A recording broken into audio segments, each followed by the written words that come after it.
like what goes back to like the miracle that I got the night I got shot, because I had a 99.99% chance of dying. Like I should be in a box.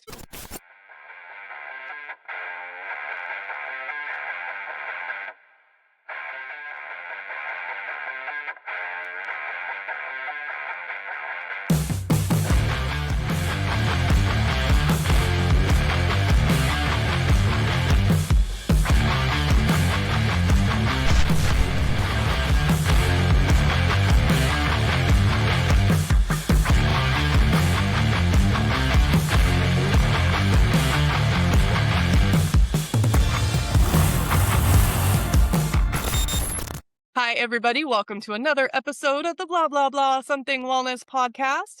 We are kicking off a new month and a new topic. We are talking about injury prevention and recovery, and we're really going to dive into the recovery part and a lot of what the mindset behind that is. And this is going to be an amazing conversation.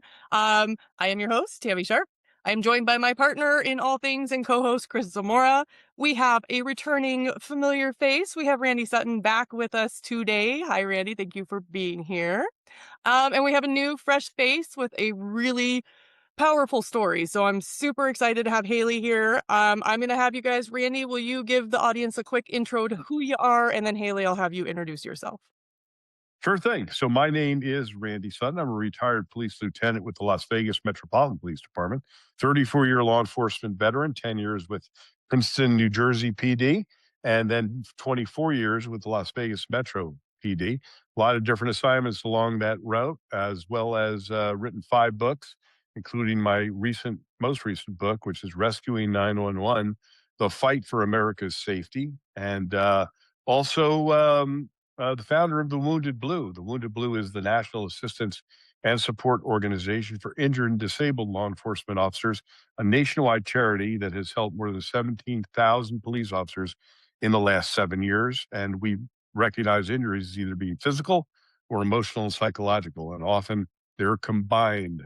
They don't just happen by themselves. Absolutely. And throughout the month for our topic too, we're going to talk about those invisible wounds as well, because they count and people don't recognize them all the time. So thank you for being here. Hali, will you tell us about yourself? Yes, my name is Hali Bradford. I'm a former officer who was shot and nearly killed in the line of duty 2.5 years ago, and also a veteran of the Army National Guard. Awesome. So before we even get into the conversation, Hali, I want you to share a little bit of your story and what happened with your shooting. Yeah, so like I said, 2.5 years ago, August of 2023, 2 days before my 25th birthday, I was shot, nearly killed in the line of duty, uh, to a call that actually was never supposed to be mine. I was just very proactive and was not far from the call. So I ended up going.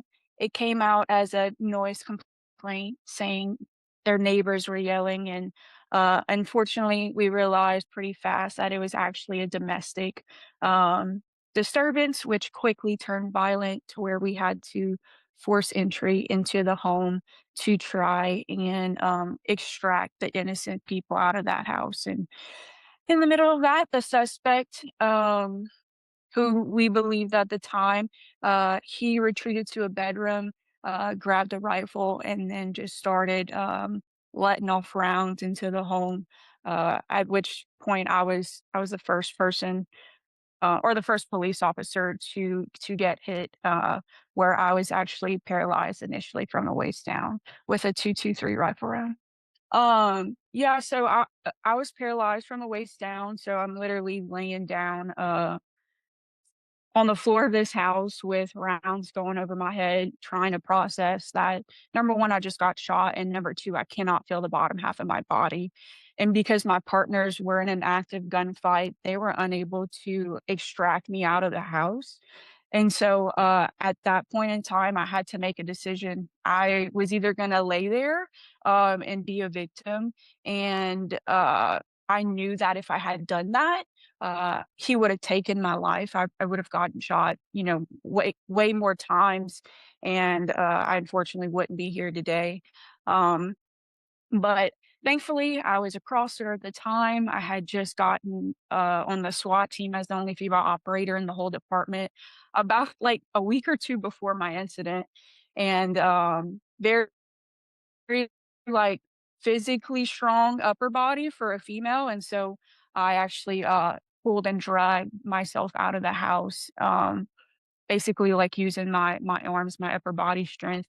Uh, threw my had to throw myself off some stairs into the yard, to try and get some concealment to kinda get out of that house and, away from the suspect at the time. And, in the middle of that, there was 2 other officers with me.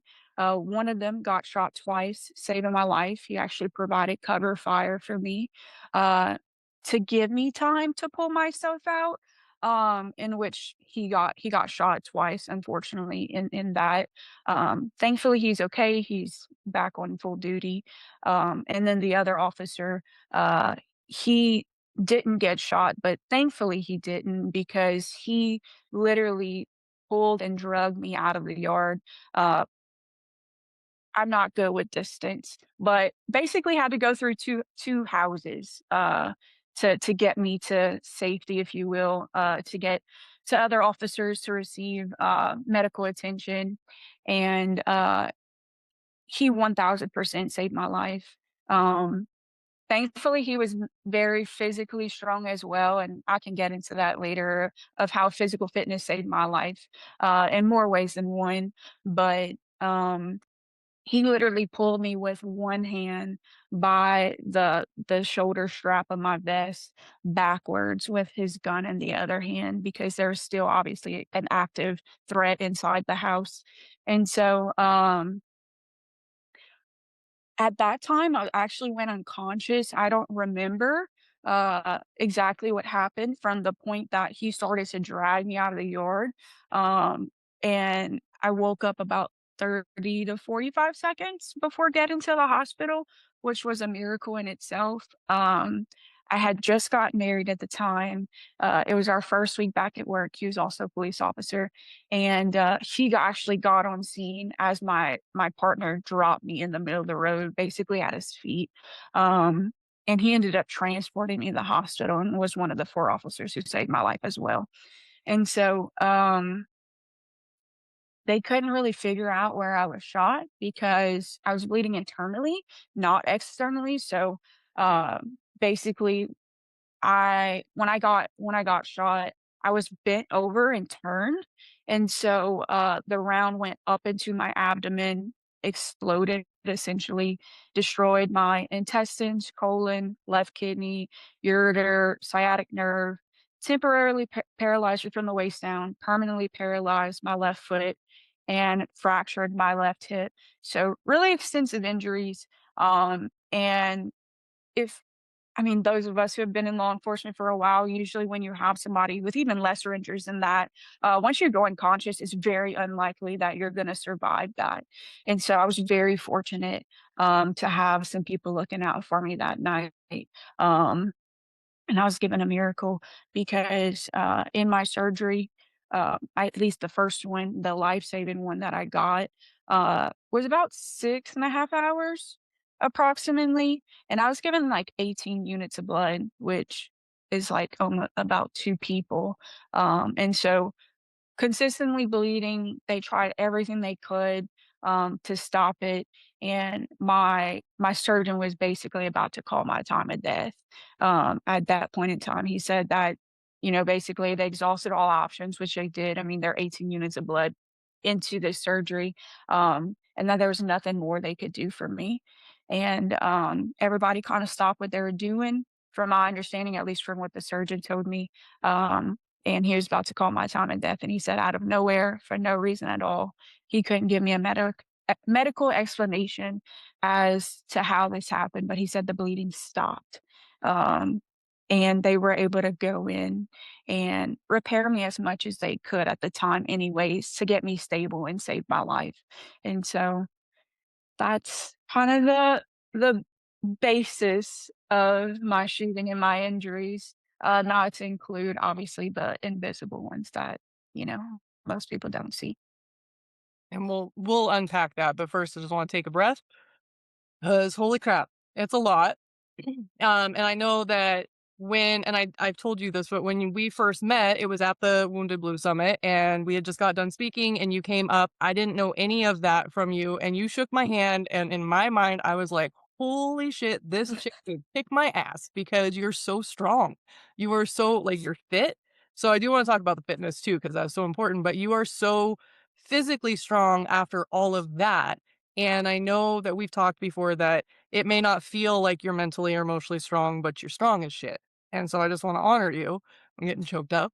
Uh, Ooh, you've been through a lot and you're young. How old are you now? Because that happened. I'm 27. Yeah, So you're I've a experienced a baby. lot of life in the last 2 years, both in my personal and professional. So Well, and do you guys have anything? Because I can keep talking. Chris, how are you feeling with all that story? I'm taking it all in because it is a lot of things that happen to you, early in your career, right? And yes. even officers that have taken less, didn't survive, and you managed to survive that. So I'm just taking it in. I wanna hear more, and then I'll get into some questions. Well, and Thank you. I wanna talk about really quick just because we just wrapped up our fitness and nutrition month. And one of the conversations across the nation is, fitness standards for law enforcement. And some are very good with their fitness standards and others could use some improvement. But I think we need to remember the why. It's not just about eating healthy and having longevity of life, Mhm. but if you yourself were not physically fit, you wouldn't be where we are today. If your partners were not physically fit, they wouldn't have been able to get you out. So you need to keep in mind for the audience, it can be very frustrating, especially, I've been dealing with lower back pain and my fitness, Chris has watched me. It's been an emotional struggle because I can't do what I want to do. And so you have to get over that mental game with it, but there are ways to heal. Um, there's so much, and I know you have even more with your story. Randy, do you want to chime in, or are you taking it all in as well? Well, fortunately, I know Haley very well. She's been part of the Wounded Blue experience, and we've been fortunate enough to play a role in helping her for an extended period of time. And seeing her, knowing her, I know of her courage. I know of the incredible amount of pain that she's undergone, but not just physically, but emotionally and psychologically, from the way she's been treated by her police agency. And this is something that cops battle all over the country. That's not just the physical injury itself, but it's how you're treated afterwards, and Mhm. that plays a massive role in the healing process, both physically and emotionally Mhm. and psychologically. So, Haley's story is incredible. She is truly a hero, and she honors the other heroes that were with her. She is a recipient of the Order of the Blue Heart Award, which is something that the Wounded Blue gives out for those who are deserving of it. It's the award nobody wants. It's the Purple Heart for the police, basically. So I've been Mhm. part of her journey. We continue to be part of her journey, and her story is amazing. Well, and on that note, Haley, will you walk us back to what led you to get connected with Randy and Wounded Blue? Because your story continues. So you went through the physical. Now let's start going through the real world of your journey with your department and the mental and emotional toll. Yeah, so, I'm gonna take a moment and honor Randy and everything they have done for me. It's honestly, like, I don't believe in coincidences anymore. And it just so happened that almost a year ago, actually, is whenever I met Randy. I was in DC for National Police Week, which I go to every year now since my shooting. And I just so happened to be walking by their tent that they had set up. And I had spoke to someone very briefly there and then kind of went on my way. And as I was sharing my story at literally the last tent, someone overheard it that was a part of Randy's organization, and he pulled me, he's like, "You're coming with me," and then brought me to Randy and everyone that was there with him, and I shared my story with him, and, it was it was an emotional time because I had gone, I get like almost 2 years at that point with no help, no resources, nothing. I was literally on my own in the brink of, like, a disaster, just emotionally, physically, um, spiritually, like all the things. I had just went through a divorce, and so I was in a very low point in my life, um, and I felt like there was no hope for me with my physical injuries. Like I thought that where I was is the best it was gonna get, and so literally from the moment I shared my story, he started blowing up my phone, um, and I appreciate that because so many people will say, "Oh, like, we're gonna help you and, we'll take care of it." And then you never hear from them again. There's no follow-up.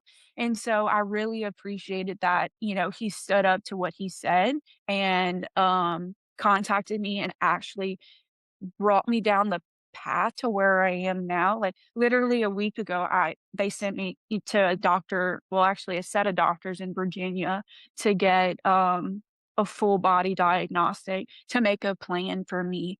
And so that just means so much to me. And I'm so, so grateful that our paths crossed. And that was kind of it from there. And now he's stuck with me. Well, and thank you. And we're going to talk more about Wounded Blue and Randy, and we're going to because you guys are doing such good work with all of that. But Haley, before all of that, so after your incident, first, let's start with, did your department do any kind of debrief? No, I actually didn't get a debrief. I was supposed to. I was in the hospital for a bit, and then even whenever I got out the hospital, I was re-hospitalized like 5 or 6 times in a 4-month span. And so, they had made one attempt to come to the house, and I was, like, so sick. I couldn't eat anything at the time because, I mean, I had major abdominal surgery. I couldn't keep my meds down. Like, if I could eat a half a piece of toast or 1 cracker a day, like, I was lucky. Like, that was a good day if I could get that, like, keep that down. And so it just so happened the morning that they came to do the debrief, um, I was throwing up, I was sick, I couldn't keep anything down, and, like, at this point in time, like, the shooting was fresh, and so, like, I was in an astronomical amount of pain. And so, I was like, I'm sorry, I can't, guys. Like today's just not a good day." And then there was no follow-up after that. And so no, I did not get a debrief. I believe the other guys may have. I'm not gonna speak for them. But I personally did not. Did they provide any kind of peer support, counseling, any kind anything for you? Um, I did get a therapist through workers' comp. So I was grateful for that. But outside of that, no, I didn't get any resources. I asked, because I was in a very low place. I mean, I lost everything in that split second decision. I lost my military career, I lost my law enforcement career, I lost being able to do CrossFit, which was my whole life. Um, I lost my identity. I mean, everything that I thought I was as a person was gone. And so I was truly going through like an identity crisis. And so I had found some resources on my own that were out of state that were like 5 to 7 day like trauma intensives. Um, and so I like, thankfully, I had people who stood up and helped me pay for them, like, I had an officer literally pay for a $1,000 flight out of pocket, and I still to this day don't know who they are because they wanted to remain anonymous. But I'd reached out to my agency and I was like, "Hey, I got accepted to go into this program in whatever state, it's a trauma intensive, like, I really need the help. Would you guys be willing to pay for the flight?" Because the once I told the organization that I was going to, kinda like what had happened, they were like, "Oh, we'll scholarship you, like, just find a way to get here, and we'll take care of the cost." And so, I reached out to, um I'm not gonna, like, say names or anything, but I had reached out to the department and requested, like, "Hey, I just need a flight to this state. Would you guys be open to it?" And so I had someone say, like, "Absolutely, like, I wouldn't mind taking it out of the train budget." And then, I higher ups had came back and said, "No, we're not going to pay for that," which was kinda like a, like, gut punch because you have officers who were getting DV charges and DUIs and, having alcohol problems, and all those are understandable, like, that's common in law enforcement, but, like, those people get help, and here I am shot and almost lost my life in the line of duty, and I couldn't receive any services, and so, yeah, it was a struggle, to say the least. It was a struggle, to say the least. I felt that, um, because I had fought to survive, I was getting punished for it. Like, because I didn't die, I was being punished for that. Had I lost my life, they would have put a statue in my name and, my family would have been taken care of and been paid out and all this stuff. And to this day, like, my mom struggles so much with my shooting. It is unreal. And, like, there were no services offered to her, and so it was it hurt me. It hurt my feelings, like, deeply because I thought this department that I worked for was gonna back me and take care of me because I did everything I was supposed to, I was a proactive police officer. I had just made the SWAT team, like, I was doing what I could for my agency to be the best police officer that possible. I was requesting to go to trainings and I was making sure that I was physically fit and healthy enough to do the job, especially as a woman in law enforcement. And I just felt like I got the ultimate betrayal in the end.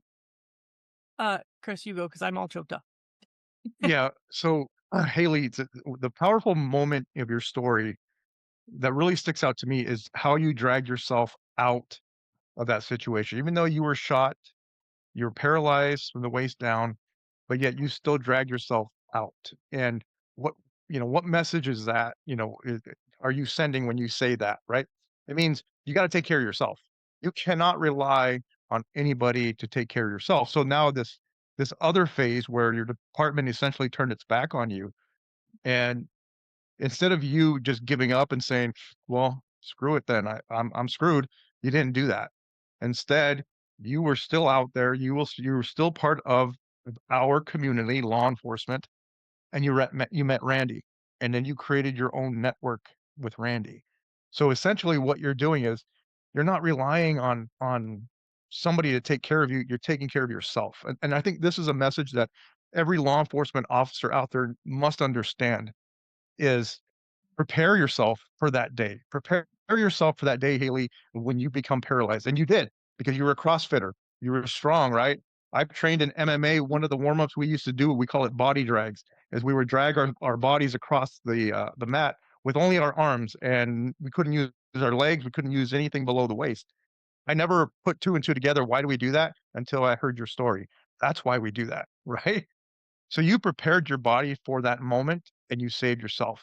Now you're preparing your mental and emotional state so you can continue with life and you hooked up with people that are there to help you. Now let me ask you this. Are there days that come up for you that are really hard and you're like, if only I wish, or you know what I mean? When those days come up, what do you do? How do you get through that? Yeah, so I actually wanna touch on a couple of things that you said, and I will say this. My department, the reason why I went to them in the first place is because they do have an outstanding training program. And I can say 1000% that between my training in the Army and because I went through parts of OCS, different kinds of trainings, and then I went through obviously the extensive training like between the police academy and all that. And so I will say that between those two, uh, my department did set me up for success in terms of, like, that mental toughness, and I think that kinda started, like, a seed was planted in me, whenever I joined the military in college, and then it just grew from there. And so I will say that I can acknowledge that those two programs 1000% played a part in saving my life that night. Because it would have been so easy for me to just say, you know what, like, I'm done. I can't do this anymore. I'm stuck. Nobody's going to help me. And just to lay there and let myself go. And then in another, I didn't really touch on this, but um, whenever I was being transported to the hospital, my ex-husband actually did, I said earlier, played a role in saving my life. And this is gonna sound crazy, and I don't mean it to, but I think it's important to put out there because it's not of the norm. He had, lots of military and law enforcement experience, and he knew a sternum rub was not going to do anything for me. That like that was not going to wake me up. I was so far gone that I was white like a ghost, and we're talking like August in Louisiana, so it's super hot, super humid, and I was cold, clammy, my lips were turning purple and blue. Like I was fairly far gone, right?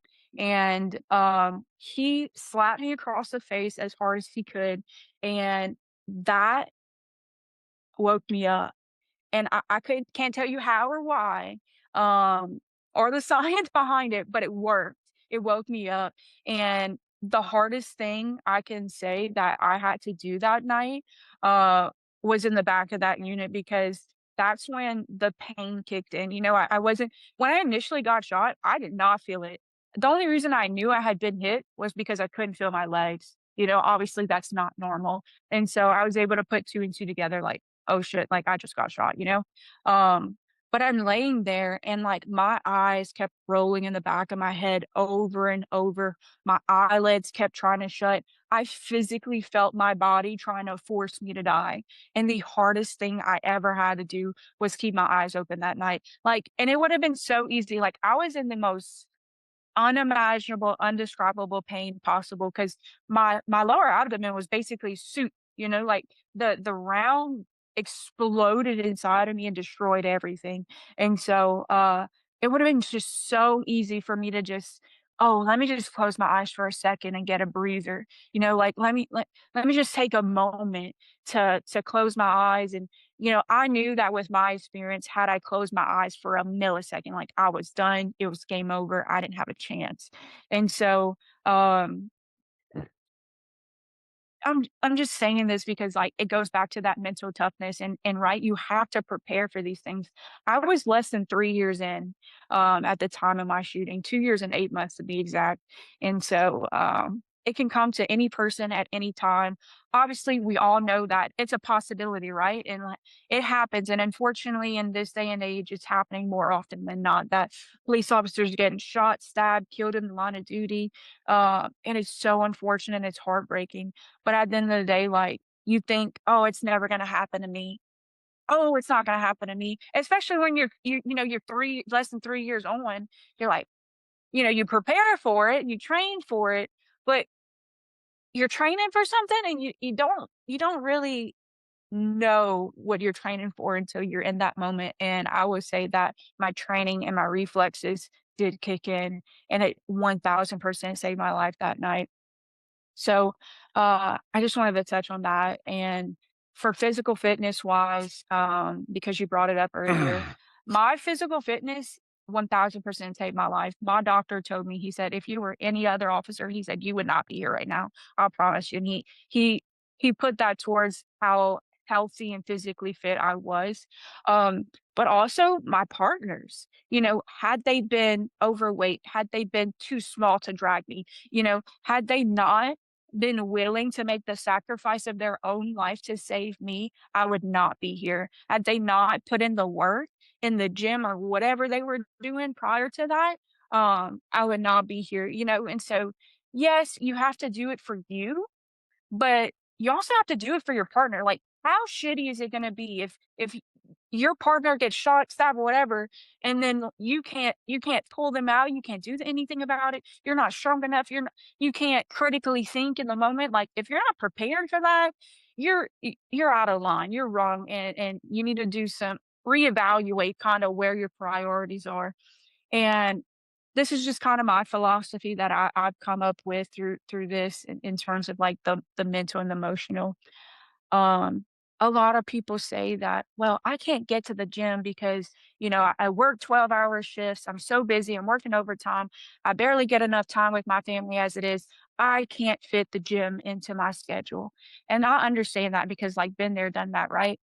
But I'd rather take 30 minutes out of my day to go to the gym before or after shift, whatever it is, and lose that maybe 30 minutes in the day and be physically fit and prepared for whatever's coming your way in the future, than for my family to get a knock on the door because I was so caught up in, "Oh, I'm working too much, I'm trying to spend time with my family. I can't go to the gym." Well, unfortunately, in this profession, you don't have there's no choice in this. Like, this is a life or death profession, and when you choose to get into it, it's a sacrifice that you choose to make for yourself, for your family, and for your community. And so that's what I have to say about that. I'm gonna die on that hill, and some people may have disagreements or whatever. That's just where I'm at and what I have experienced. And as far as the mental and emotional aspect, you asked me, are there days that I'm like, what am I doing? Like, you know, uh, some days are harder than others. I find like, especially nighttime tends to be harder for me. My shooting did happen at like 2:30 ish in the morning. Um, and so I tend to have more struggles at night. Um, Mm. or if like I'm just gonna use this as an example. Last year for Police Week, I had an Airbnb by myself. I went, you know, socialized with everybody. I was fine. I got back to my Airbnb the second I opened the door, I literally had an anxiety attack, like full-blown anxiety attack. And it was solely because of like that feeling alone, right? Feeling alone walking in this journey, not feeling like I have that community to be there for me, not having somebody to call, and just like the weight of that, I didn't realize how much it was sitting with me. I thought I had gotten over it, and so you really never know when it's gonna hit you. But um, I would say for me personally, what keeps me going, when I have kind of those intrusive thoughts, is my mom, and it's because she's going through so much. I would be so selfish to put her through more crap of losing me, right? Like, she almost lost me once and it nearly killed her, and so, like, I couldn't imagine, like, making that choice to be selfish, to take my I'm not I wanna say this word lightly, temporary pain away. And I mean that, like, in the moment because, unfortunately, for some of us, like, this is gonna be a lifetime experience, of struggle, but there are ways to combat that, right? There are resources out there to help you at least subside some of those feelings or emotions, to help you kinda work through that. And with the resources that I've sought out, right, I've gained a community, and it not isn't the community I thought I was gonna get. It's not the community for my police department, but I have gained community in all across the country, between Randy and the Wounded Blue and all the intensive programs that I've been to. Like, I have sisters that are all over the country now. And so I have a community now, and I'm so grateful for that. And they've truly upheld me. And I mean that in the deepest, most sincere sense because um and I'll just use this as an example, right? My aunt, my mom's sister, my family's taken a pretty deep hit, but, between my shooting and this, my aunt, was brutally murdered in September by her boyfriend, in a domestic violence thing, and that happened 5 days after I got home from Boulder Crest, which is, a post-traumatic growth program for first responders and veterans, and, those ladies that I had known for all of 10 days, they held me up and made sure that I was taken care of. They checked in on me and, like, really stepped up to the plate to take care of me, even though they weren't they weren't in my state, they were nowhere near me, they were scattered across the country.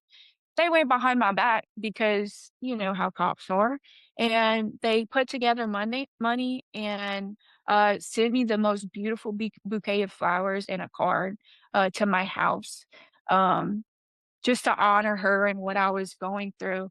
And there's people in my life that I've been friends with for since childhood, you know, or people from the PD that I've known for years and years. I I did not receive that love and community and being like the sense of being taken care of in the dire moments of need that you have. And again, like I've known these ladies for 10 days and they really stepped up to the plate for me. And so the power of community and law enforcement is it can be cutthroat, right? It can be horrendous, especially like within your department, depending on where you work. But there are people out there that still do care and do want to make sure that, you know, people like me are taken care of. So, that's what I have to say about that.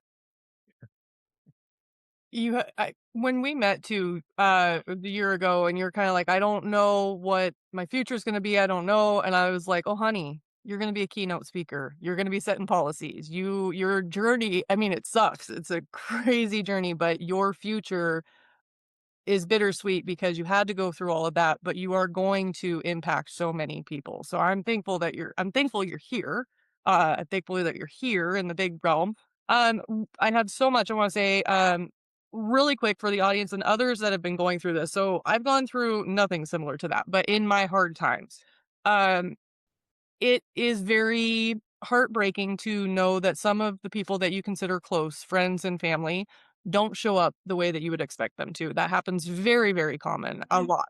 When I lost my dad, my closest friends did not show up for me, and I had a friend who was more of like an acquaintance, um, drive over and knock on my door without calling, just showed up because she knew that I needed somebody, and that forever, I was like, "Oh, okay." So you do gain a new set of people that show up. And for the audience too, if you're thinking maybe I should reach out, I'm not really sure, reach out to whoever it is that you know that's struggling. And then also if you're the person that is struggling, understand that sometimes those people really don't have the capacity. I know I had a friend that went through a whole bunch of stuff, and I'm a good person. I tried to be there for everybody, but at the time I didn't have the capacity to be there. So I know that she Mm, probably looks at mhm, me as a bad friend, but I didn't have it in me for her at that time. yeah. So don't take anything personal. It's not about you. It's where they're at with everything. Randy, do you see that often when it comes to the expectation? I mean, you guys show up for people when others don't. So thank you again for doing that. Haley's got a crazy story. Actually, before I come back to you, Randy, I just want to say too, because there are some men, specific men on the internet that are very vocal about being anti-women in law enforcement. Um, and I just want to say, keep that down. You're a female and you're stronger than a lot of men out there. So to the naysayers, for those that don't think women now, I will say fitness, training, knowing how to fight, having the mental fortitude, all men or women, I don't care what you subscribe to, that's all needs to be there. But at the same time, don't just shit on women because you don't think women should be in law enforcement. So, hey, on that note, Yeah. Can I touch on that for a yeah, moment? Oh, yes. you are so right. And listen, I will be the first person because I've seen it in the military and law enforcement. I will be the first person to say that there are a lot of women who don't belong in law enforcement. And that's just, but there are also a lot of men who don't belong in law enforcement. And nobody really wants to talk about that. You know, it's who has the dedication to put in the work to make sure that you're all around a good officer. And so, like, for me, right, I had to work like 10 times as much as everybody else to earn the respect. But at the end of the day, my squad, I was the only female on the what's the best way to say this? I was the only female in the higher crime area of my city. That's the proper way to put it. Um, Worked a night shift, right? Like the worst possible place in the city you could work on nights, which is listen, stuff happens during the day, but a lot of stuff happens at night, and I think we all kinda have experienced that, but, I have seen, like, some men, like, just bash and, like, put down women, and listen, like, 90% of the females in my agency I did not care for, and it wasn't because of them as a person, it was just because they didn't wanna do the job. They wanted to put a uniform on and look pretty and yada, yada, yada. I don't believe in that. Like, if I'm putting in the work, like, you need to put in the work too, but my squad, like, they weren't taking me off of calls, if there was a fight or a weapons call or whatever, they weren't like, "Oh, like, Haley's on this call." You know how it is? Like, some people get in your car and you're like, "Oh my gosh, like, can you go? You're gonna make this worse," kinda deal. And there are people like that, but there are also some badass women in this country that work their butt off to make sure that they're prepared mentally, physically, emotionally for this job, and I'm very I feel like those that have done, good in this profession tend to be, like, more humble than those who have not done a whole lot. But, like, people call me like, it's I don't know how to say this, but, like, when somebody calls you, like, a hero or a badass or all this, I'm like, "Nah, dude, like, I'm just a regular person," but I'm a regular person who busted my behind to make sure that I was prepared, for the unfortunate night that did come for me. It's probably not gonna come for a lot, right? And, like, be thankful for that, but I did not get that opportunity, that nightmare night did come for me, and here I am, and it sucks, right? Like, I can't tell you how much it sucks, but at the end of the day, like, I don't regret going to a call that was never mine because, yes, I'm paralyzed for the rest of my life, and I go to the gym, and I wanna curse everything because I'm frustrated with my injuries and how much I can't do, but I look back on where I was and where I started to where I am now, and I see how much I've overcome and how much I can do. So if I can take my little crippled, paralyzed butt to the gym, then if you're on the road and you carry a gun and wear a vest and have a badge, really first responders in general, but especially law enforcement, like if you're not going to the gym, something like you're doing something wrong. So, anyways, that's what I have to say about that. No, I agree 100%. It's all about fitness and being able to do the job. And if you can't do the job, let's just say, I mean, you brought up a good point, Haley. The overweight officer, right? There are some women that you said, yeah, shouldn't do the job, but there are some men who shouldn't be doing the job as well. And I totally get that. And I'm not bagging on anybody that's overweight, but you have to think about this. If you're overweight, can you do this job? Can you jump over that wall to go help a fellow officer? Not to mention, if you're overweight and you get shot, wounded, whatever it might be, and we gotta drag you out of there, it's not gonna be Mhm, easy, and it's not gonna be easy to put you in the back of a patrol car to take you to the ER, right? So, it and you touched on it earlier, Haley, if you're not gonna do it for yourself, then do it for your fellow officer. mhm, Keep yeah. them in mind that they are gonna have to rescue you if you need help. So I agree 100%. Randy, what do And you you think? might have to rescue them too, you know? Well, that's true. And I want to add another layer though, because some of these overweight officers, that's going to touch back into the invisible wounds because they're battling depression, anxiety, guilt, shame, whatever their internal Mm, situations are that can keep you not motivated to go to the gym or keep you, eating unhealthy because you're trying to fill a void. Mhm, So again, that yeah, is why it's so important that we be utilizing wellness resources and going and getting our mental health taken care of because the physical, you got to take care of the mental and the physical will also follow. Randy, mhm, what were you going to say? yeah, Well, a lot of what we're talking about here is something that we don't talk about enough in law enforcement. That's the warrior spirit. Allie embodies the warrior spirit. She, from her first moments as a police officer, she was preparing herself physically, emotionally, psychologically. She became a SWAT officer. That doesn't come without great sacrifice and determination. She has embodied the warrior spirit. We don't talk enough about that in law enforcement. In fact, the warrior spirit has been denigrated by administrations, by the politics of policing that unfortunately has created a void when it comes down to the proper training of the warrior spirit. I can tell you this, that from my own experience, from the days of the caliber press, when you had to pay for your own training in Mhm. the topic of street survival because departments just didn't want to offer it. Um, you better the police job is like no other, Mm. and it is not a 9 to 5er. It's not a hey, you know what? If I could be a teacher, I can be a cop. No. If you're gonna be a police officer, you're gonna take that job, you're gonna put on that badge. You have to prepare yourself mentally, physically, emotionally, psychologically, spiritually. And it is a never ending um continual basis that you have to prepare yourself. And it's not easy. Let's face it. It's not easy working shifts. It's not Mm. easy, going to the gym and creating that personal environment of health and fitness. Many of us become lazy. Many of us, Mhm. we diminish. We worry more about the stats and about the internal politics. When it comes down to it, you're on your own out there.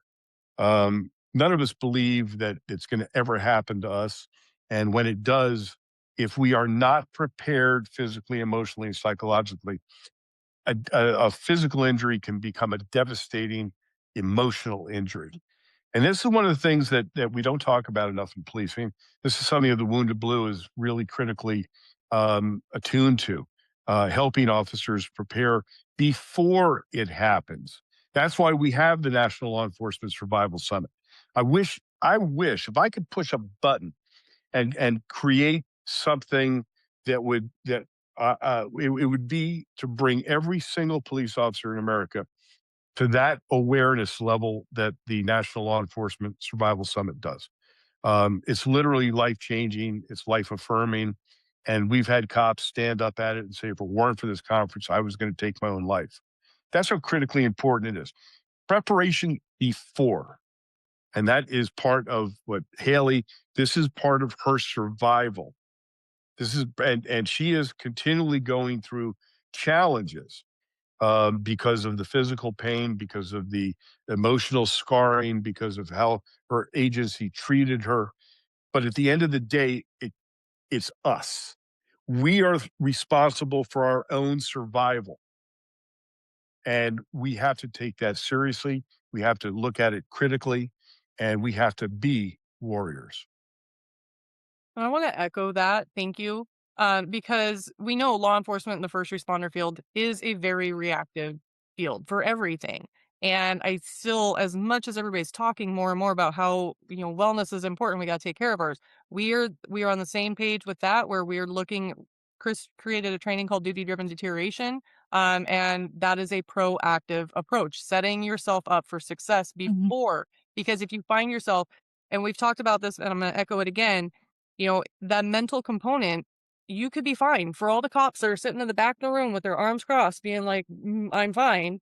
The day you Mhm. wake up that you're not fine, you're not just going to go Google a therapist and walk in the door. You need to have a plan in place, build rapport with some mental, like a team, all sorts of different things so that hopefully it never happens. But it doesn't even have to be in a line of duty. We're humans. Shit happens. It's going to happen. You're going to wake up and have a bad day. How are you going to get through that bad day? Mhm. So for the audience listening, for the individuals, I think we've all echoed it. You got to take care of yourself. You got to take responsibility for yourself. We've talked about this multiple times across all of these. The department is not going to come in and save you. That's not their responsibility. If you have a department that does offer resources, you're very lucky, and utilize them, because that's the other issue. You do have departments that are offering services, that are trying to put everything in there. And then the next problem is, well, nobody's using them. So if you're an officer or whoever you are within the department and there are services available, use them. Doesn't matter if nobody else is using them in the department. You're the weird Mhm. one. Be weird. Use it. And then for the departments that aren't really sure what to do something. Reach out, talk to people, reach out to the experts in the field, do your due diligence. There's a lot of noise in the wellness space, but you're all cops and you all have bullshit detectors. It's really, really easy to figure out who the companies are that are full of shit versus the ones that actually are doing something. So that's Mhm. my 2 cents. Yeah, no, I agree with Randy. With what you're saying is we don't talk about the wellness aspect of things, right? And Haley, you touched on it too.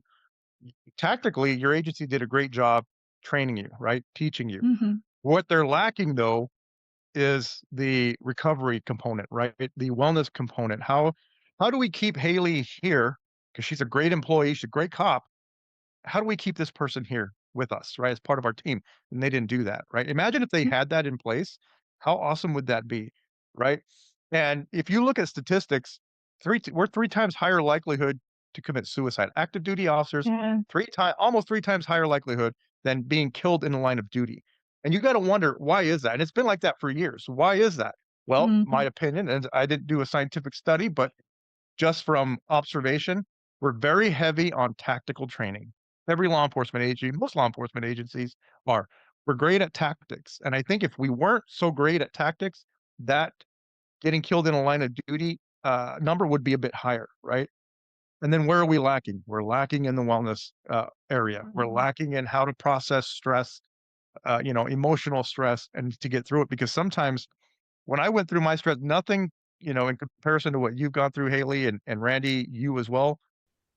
But having that it was like fighting the invisible man, right? Like I don't know where this pain is coming from, but I feel like shit. I feel like crap and I don't want to leave my house.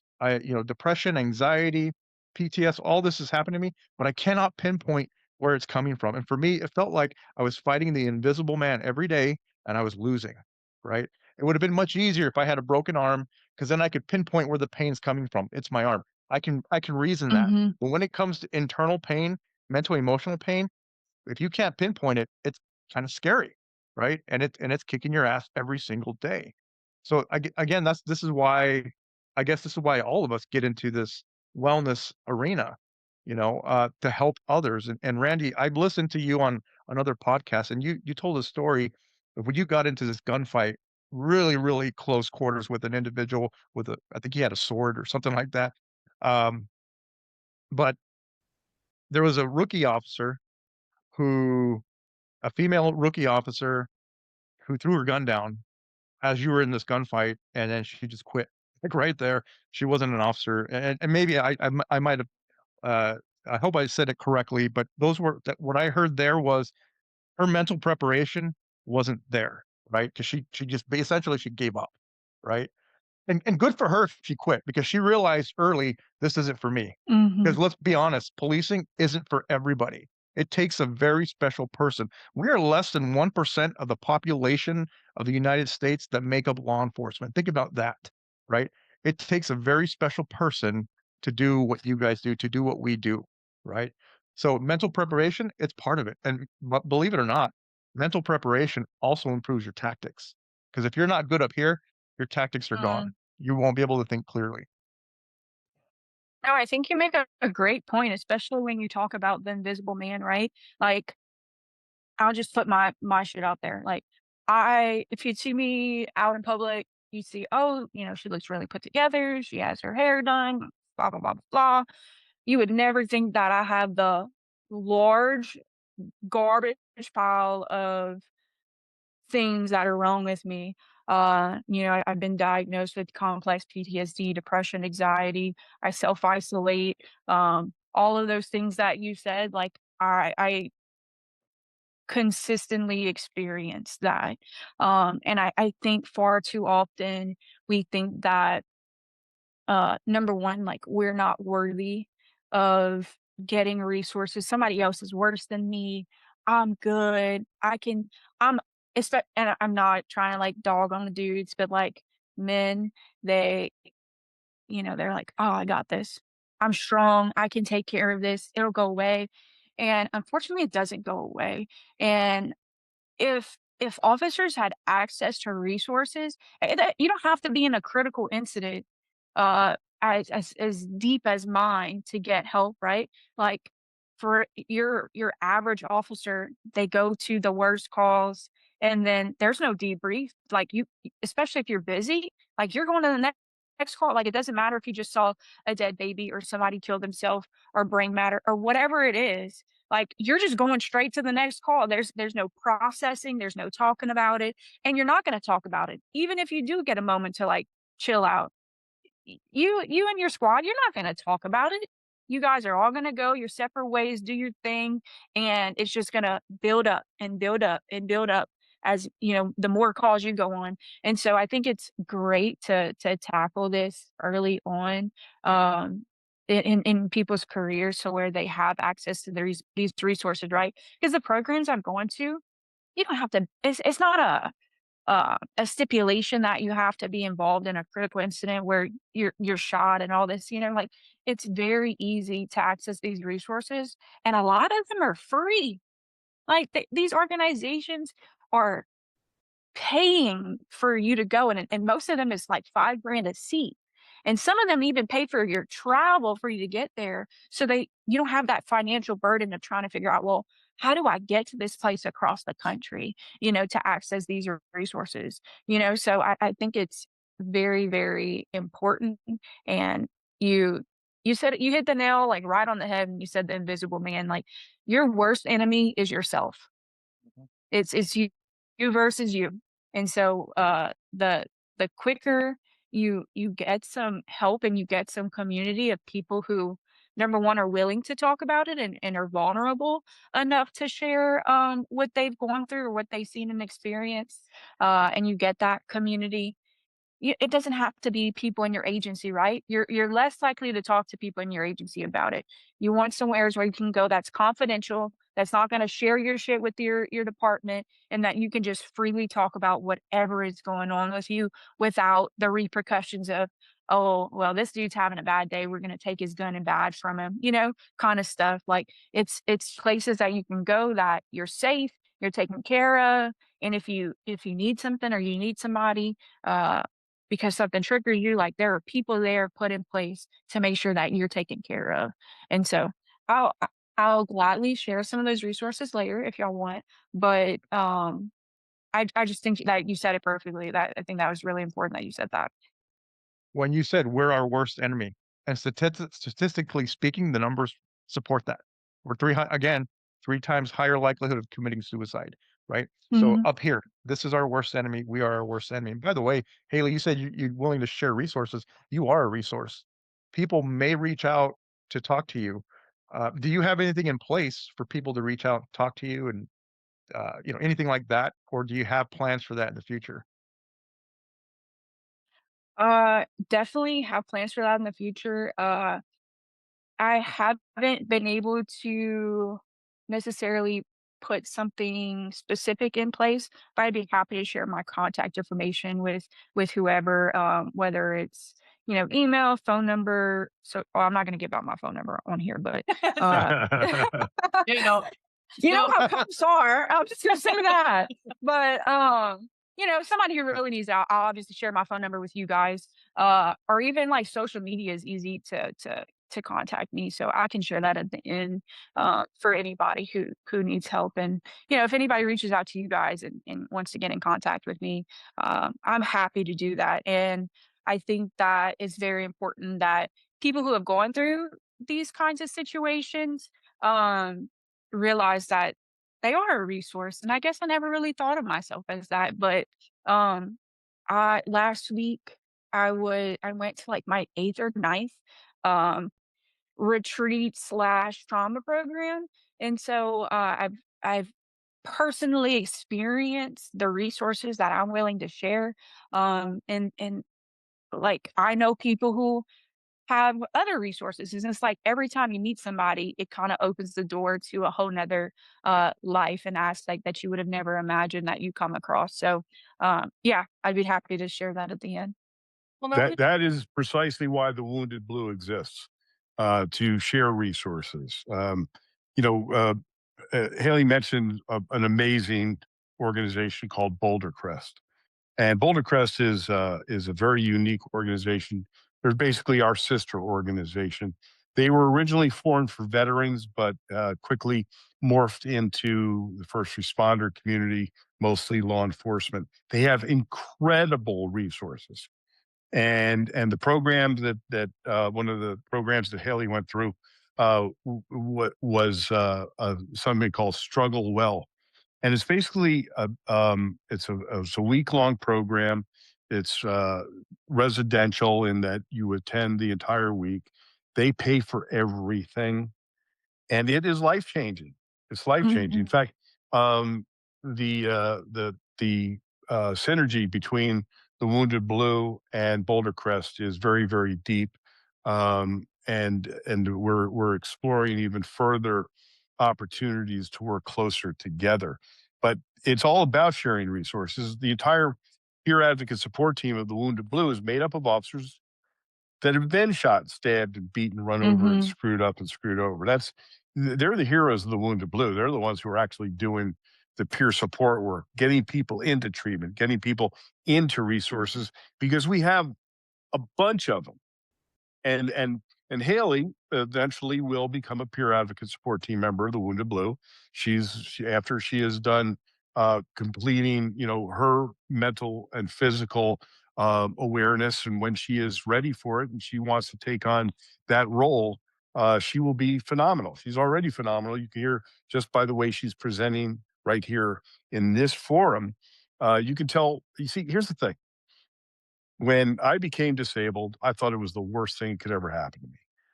I lost everything. I'd lost my mother 3 weeks before. I lost my career. I lost my identity. Exactly, mirror image of what Haley's gone through, and many of us have gone through at the end of our career, not by choice. Mhm. Yeah. But here's the other thing: had it not been for that trauma, had it not been for that loss, then the 17,000 police officers that the Wounded Blue has helped never would have been helped. So the pathways that are given to us, that are provided for us, we may not believe that that's the best thing that could happen in our lives, but I guarantee you, we are given opportunities out of trauma, and Haley is already touching lives. Already touching lives. I guarantee you that in the long life that she has ahead of her, um, she will be she will be touching people in ways that she never ever could have imagined. And that's the gift that's given to us. Well, I I think say that. Oh, I say that all the time, that your pain is Mhm. part of your purpose. It is not your purpose in life to be in pain, but your pain is part of your purpose. And Haley, yes, like you you may not see it in yourself. I think you're starting to see it. I think you're starting to understand. But when we met you, you have an essence, an aura. You ooze like, oh shit, this is somebody. This is somebody to pay attention to. Um, what were you gonna say before I cut you off? No, it's okay. Thank you. I appreciate that. It really means a lot to me. But Randy touched on it, and I kind of have a similar saying. There's no testimony without tests, unfortunately. Um, and so I it sucks, right? Being paralyzed sucks. Like, I'm not gonna sugarcoat it. Like, it was the worst thing aside of losing my aunt that I've ever had to experience and go through. But and this goes back to what you had asked me earlier, Chris, like, how do you get through every day going through what I experience? I have chronic pain that I'm in every single day. I have mental struggles, all these things. Um, and I'm just going to touch on this just a little bit because this is my personal experience and testimony. And through my trauma in my shooting, I got saved. And that's been a huge part of my life. And so, and kind of like what goes back to like the miracle that I got the night I got shot, because I had a 99.99% chance of dying. Like, I should be in a box, and so um, for me, what kinda keeps me going is that I know that the Lord didn't spare my life for no reason. And so, like, how selfish would it be of me to have done all this work to fight for this long and then just give up, and there's so many people out there who have gone through something similar to me, something worse than me, um, or just need help. Like it doesn't have to be that deep, right?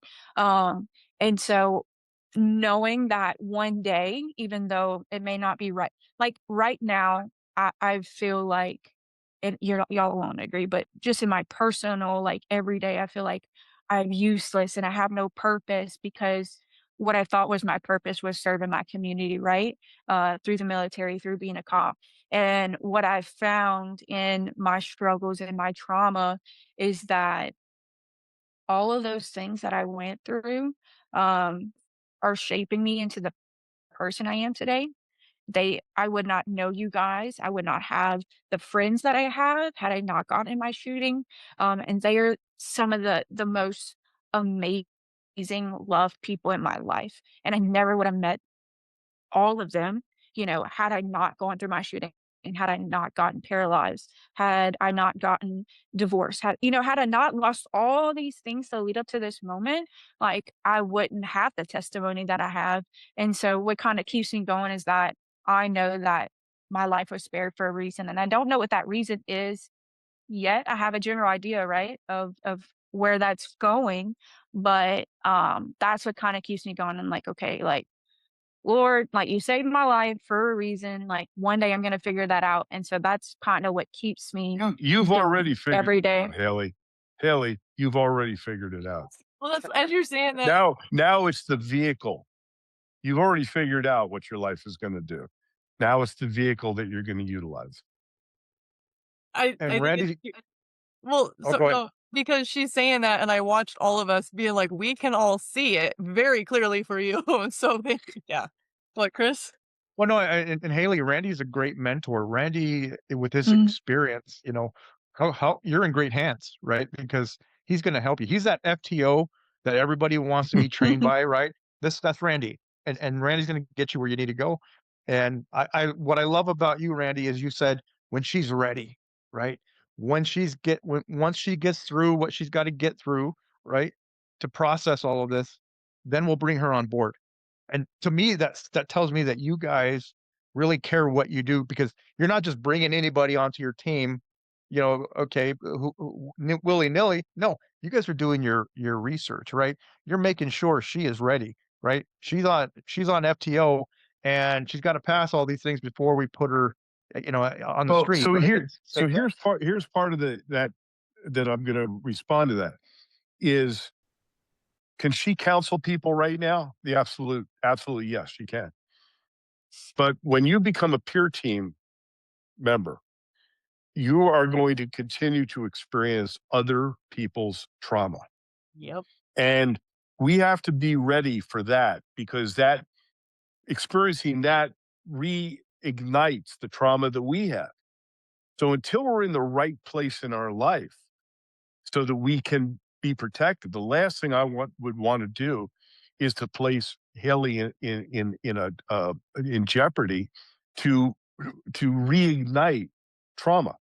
And so that's why we have to be in the right place ourselves in order to be most effective in helping others and still maintain our own emotional well-being. I have a And I hate Exactly. to say this, you guys, I have another appointment. I have to go to another interview. okay. So I'm gonna have to sign off. You got plenty to talk about, amongst yourselves and with Haley. So I hope I was able to be of some substance during the time that we've had together. No, I appreciate it. I want to honor your time. And I want to talk to you a little bit more because you just touched on something um that we can talk about training for departments to take a page out of the Wounded Blue playbook of how to use their injured officers to create strong in-house wellness and peer support. So we can talk about that offline, coming back on another conversation. Thank you for being here. Randy, really quick for your before you pop off, what's your last 2-second mic drop takeaway for the audience? Well, the Wounded Blue exists for injured and disabled officers across this country. We're a nonprofit. We Part of our biggest issue is trying to get the word out that we even exist.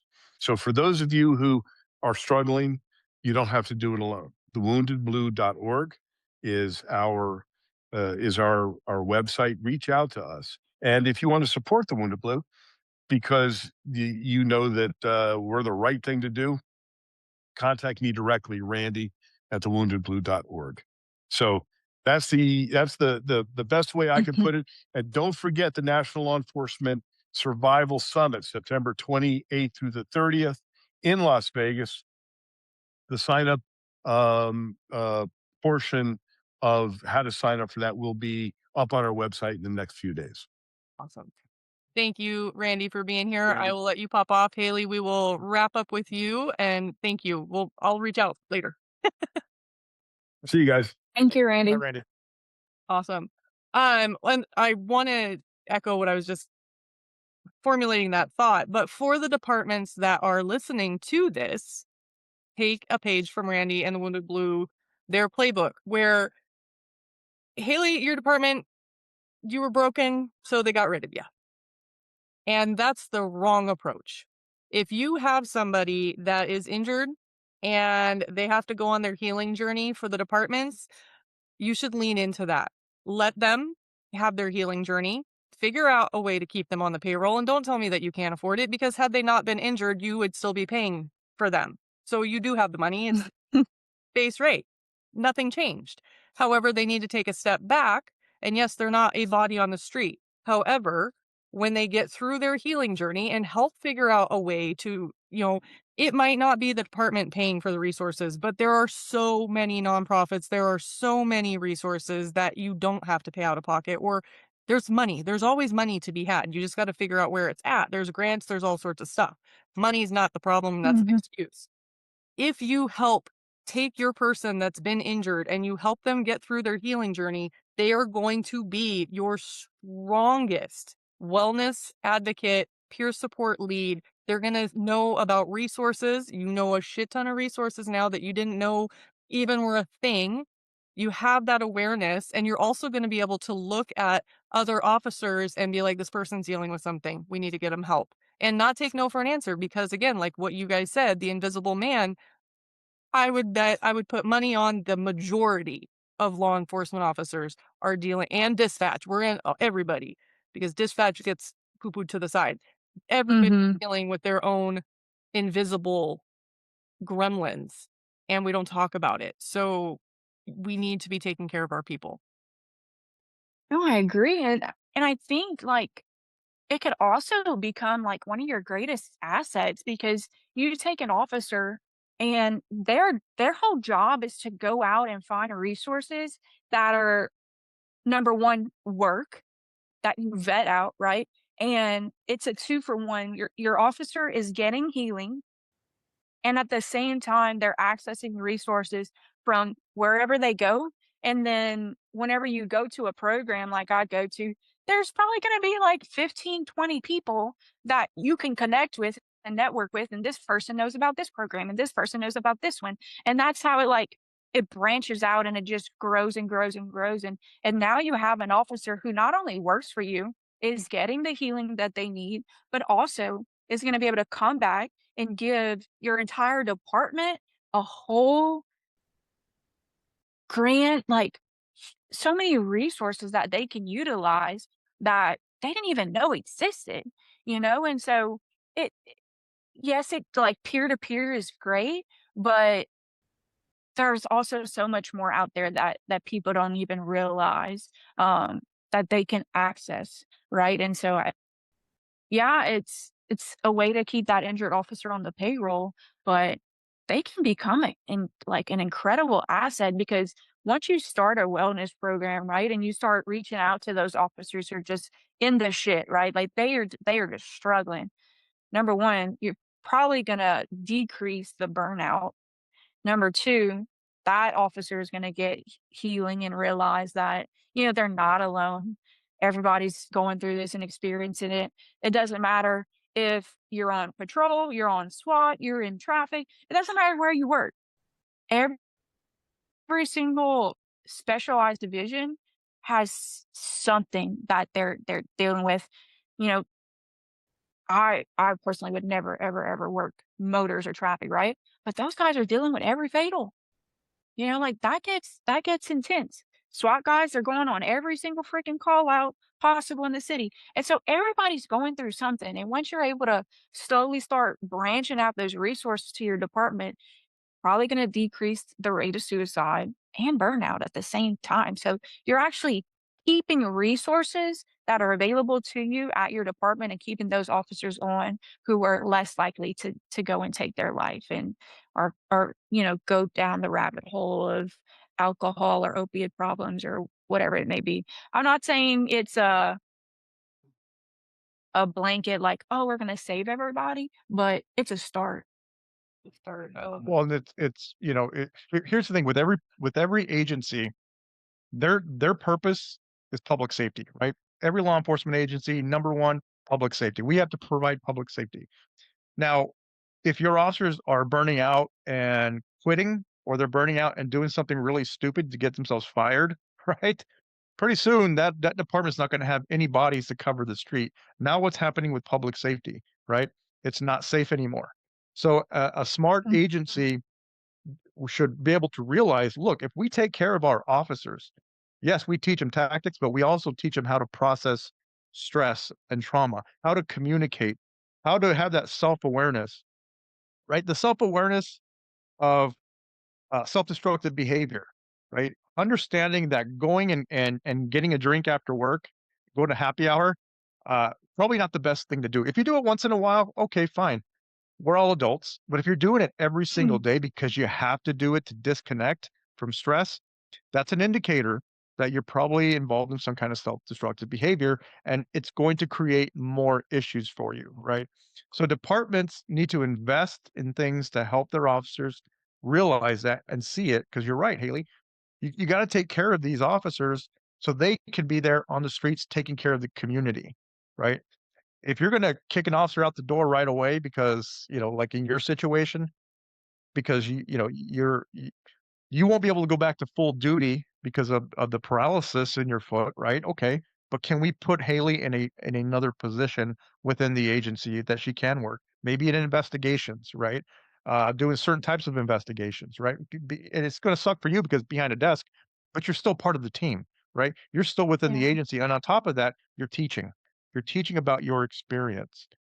And I commend you for telling your story because it's through your story that we learn. It's through your story that other officers out there who are struggling can connect. Because you kind of touched on it earlier about isolating. You don't want to be around anybody.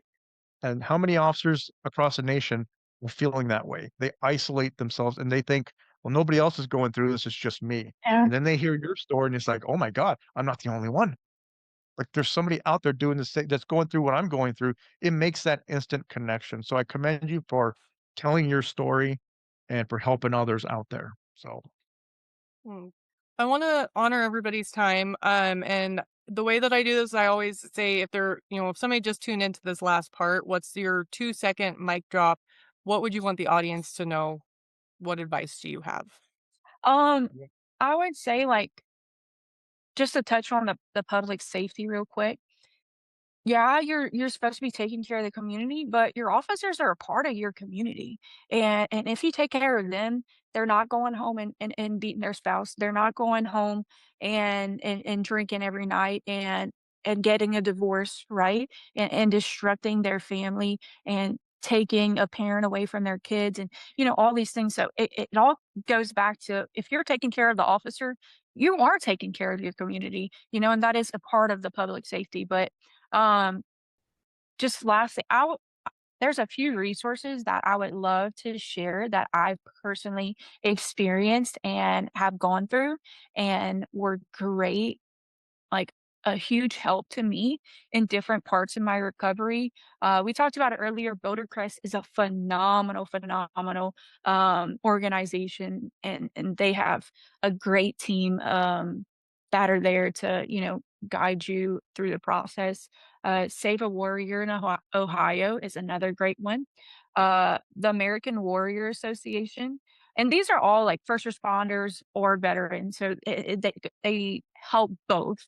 And then West Coast Post Trauma Retreat, all of those are free. The programs itself, Save a Warrior, the only thing you have to pay for with them is travel. So you just got to find a way there. And then WCPR, which is the West Coast Post Trauma Retreat. Yeah, I think I'm saying it right. That one is at a cost and it is pretty expensive, but there are grants and donors and people out there that are willing to help cover those expenses, and they're all great resources. Um, the Overwatch Collective is for first responders and veterans who need mental health resources.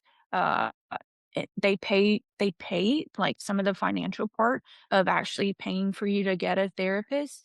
They I'm not sure if it's in every state yet, but they do have culturally competent therapists in almost every state that they can get you connected to, that actually understand what it's like to be a first responder and a veteran. Um, and they have an Instagram and a website that you can go to. Um, and then to reach me, you can either reach out to Tammy or Chris to get my information, or I created a small Instagram called paralyzed underscore to underscore purpose. Just to like slowly start sharing my story and kind of the struggles that I experience physically and mentally. And so you can always just send me a message on there as well. Um, and if you can't get me there, then I'm sure these guys will find a way to get us connected. So I just want to thank you guys for giving me this opportunity.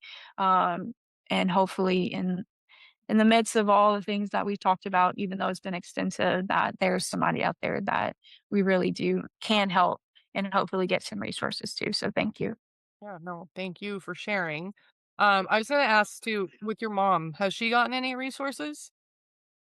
No, Okay, no. well, we'll talk more off camera. I know you're not available to come to our retreat, but I'd like if she wants to, she's more than welcome to come to our retreat and we'll figure that out. So we'll talk about that off camera, but Okay. we're here to help her too. That's what got me choked up because I mean, we already know that the spouses don't have a lot of support in law enforcement, but we don't even think about the parents. And my mom heart went off real quick on that one. So I'm getting choked up again. So we'll take care of your mom. We'll figure that out. Chris, what is your last little 2-second mic drop takeaway? I think in hearing Haley's story, it's important that we have to get ourselves out of danger. No matter how much danger we're in, we have to get ourselves out, whether, it's physical or mental, emotional. We are responsible for ourselves. Nobody is responsible for our own well-being. We have to take that initiative to get ourselves out of it, but we also have to take the initiative to prepare ourselves physically, mentally, and emotionally to get out of those tougher times, right? Nobody's going to come rescue us. We have to rescue ourselves, right? So that's my end. I'll turn it over to you, Tammy. Um, you have such a powerful story.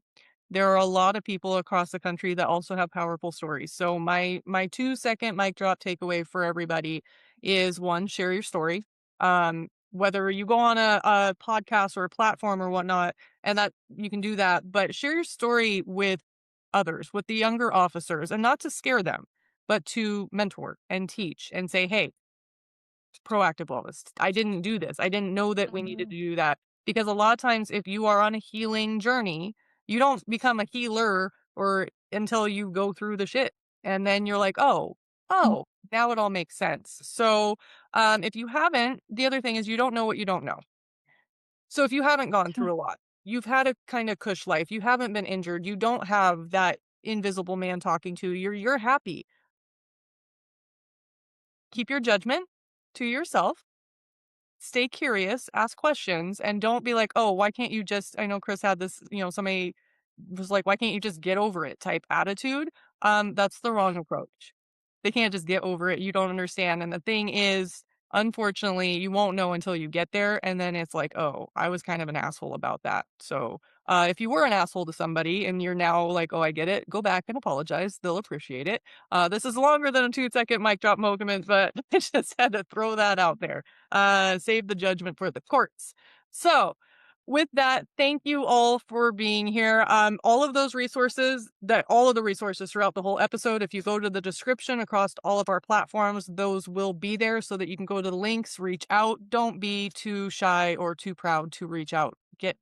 It's okay. Get the help that you need. So thank you guys for being here, and until next week.